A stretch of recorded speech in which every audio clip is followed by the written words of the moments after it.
Sir, paano naman po mag-transfer ng pera mula GCash to YourPay? Yan, GCash to YourPay naman.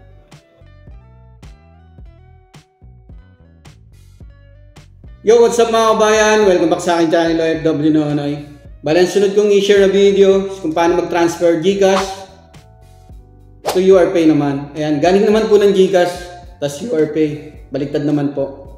Para masagot natin yung tanong ni kabayan,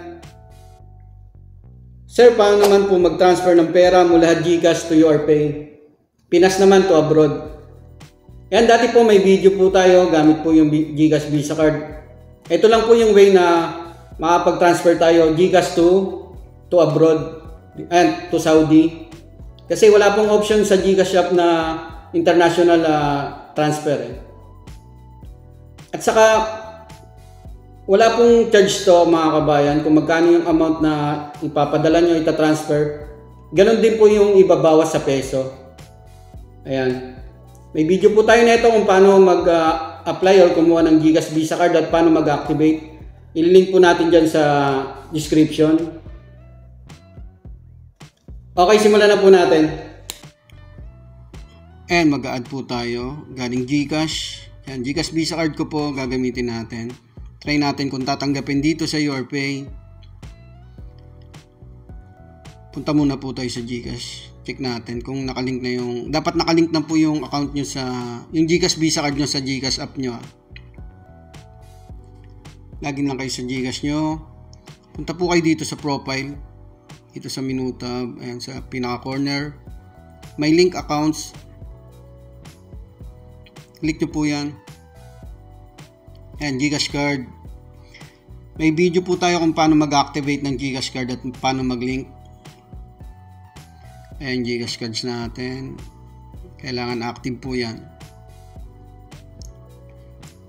Ayan. Kung magkano yung laman ng GCash nyo, yun din yung laman ng GCash Visa Card nyo. Parehas din sa mga STC Pay saka YourPay. Naka-centralize na po yan. Ayan, close natin. Punta naman tayo sa YourPay. Nag-add money na po tayo. Punta kayo sa add money, bank card, add new card. Yan, pag click nyo yung add new card, pwede nyo picturean yan pero manual na lang natin. Ayan, yan yung details ng card. Nasa likod po yung mga details. Yung card number, CVV, pati yung expiration date andyan din. Ayan, lagyan ko lang to ng details. Tapos click nyo na itong save this card. Lagyan nyo na yung nickname. Kayo na pong bahala sa nickname. Tag lang po yan kung ano po ilalagay nyo. Tapos click nyo na yung next. Yung CVV, yung security code sa likod ng card. Ayan, successful na. Lalabas din dyan yung parang error. Huwag nyo na pong ignore nyo lang yan. Ayan yung kulay pula. I-back nyo na lang. I-check nyo kung nandun na siya sa cards. Sige, i-back nyo lang. Ayan, ayan na yung GCash card. Na-add na natin. Balik po tayo sa dashboard. Mag-add na po tayo ng... Testingin natin 5 real. Add money. Tapos bank card ulit. GCash Visa Card. Tapos click nyo yung next. Ayan, kailangan naka-highlight na yan. Tapos next. Tingnan natin kung pwede yung 5 Saudi Real dito sa YourPay. Kasi sa STC Pay, 100 yung minimum eh.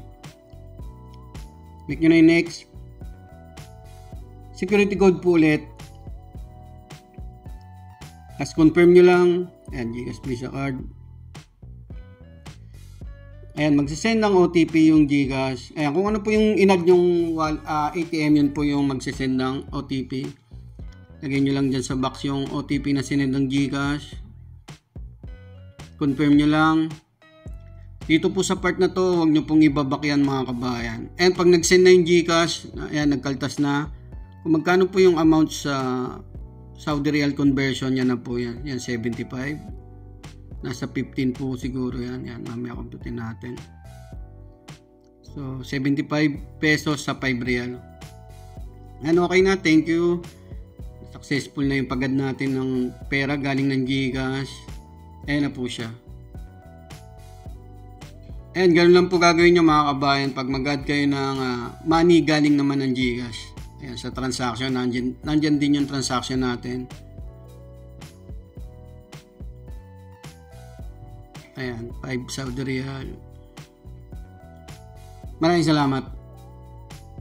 Ayun ma'am, sana sagot ko po yung katanungan nyo. At sa iba pa po nating mga kababayan na may katanungan, message or comment lang po kayo sa aking YouTube channel at Facebook page, OFW Nonoy. Pwede po kayong mag-join sa aking YouTube membership kung nahirapan po kayong mag-register o mag-create ng account sa mga online transfer apps.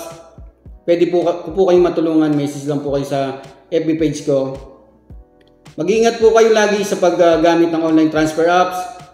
Yung details, isi-secure nyo at yung OTP, huwag nyo pong bibigay kahit kanino. Maraming po salamat.